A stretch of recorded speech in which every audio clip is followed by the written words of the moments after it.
Okay, 2021, spring half term, paper 2, section A, assessment, question 4, how-to guide.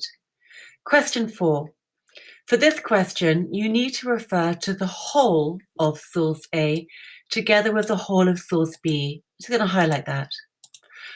Compare how, we know that means the methods. They compare what methods the writer uses to convey, i.e. explain or develop or portray their different views on the strange things that happen.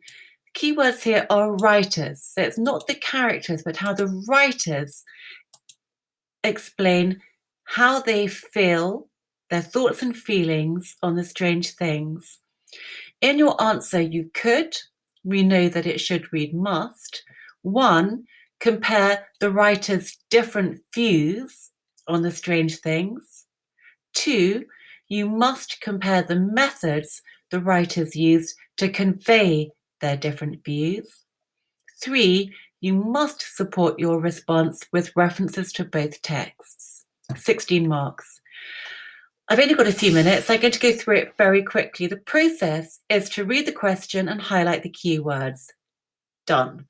2, read both texts carefully and slowly, and for every paragraph, try to work out what thoughts and feelings the writer has about the subject and jot these down in the margin, i.e. disbelieving, sarcastic, dismissive, uncertain, convinced, non-judgmental, open-minded, etc. Be very careful. You are writing about the writer's views, the writer's thoughts and feelings. You're not writing about the character. So in these texts, you're writing about what Jack Pleasant feels and what Sophia I can't remember her name, in text source B feels about the strange things. You're not writing about the ghost hunter's feelings or about Mrs. D's feelings. When you've gone through and you've considered the writer's feelings, decide on the best 2 different views to compare. So, for example, I might decide that the writer of source A is sarcastic, whereas the writer of source B is positive and fully believes, or another word could be sincere. That would be my first comparative point. And then I could come up with a second comparative point. Maybe I might think later in the text, the writer of source A, Jack Pleasant, becomes a little bit more uncertain versus source B, who becomes more trusting. She shows that her views are that she trusts and she fully trusts Mrs. D and what she says.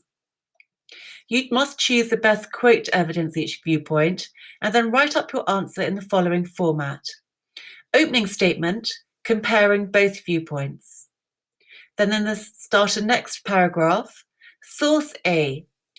Explain the view of source A, the first viewpoint, include the quote, if you can state the method, and then explain how and why the quote conveys the view. Then you make a comparison point, and then you do exactly the same about source B. So you do then source B, plus quote, plus method, plus explaining. Well, it's going to put that in actually here. I don't know why that's not there. It should be in here.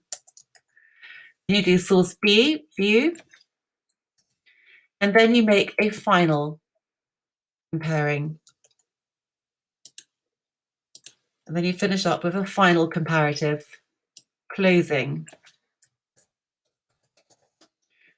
view sentence. You've got an opening comparing viewpoint sentence, a comparison point between 2 paragraphs, and then a closing comparing viewpoint sentence.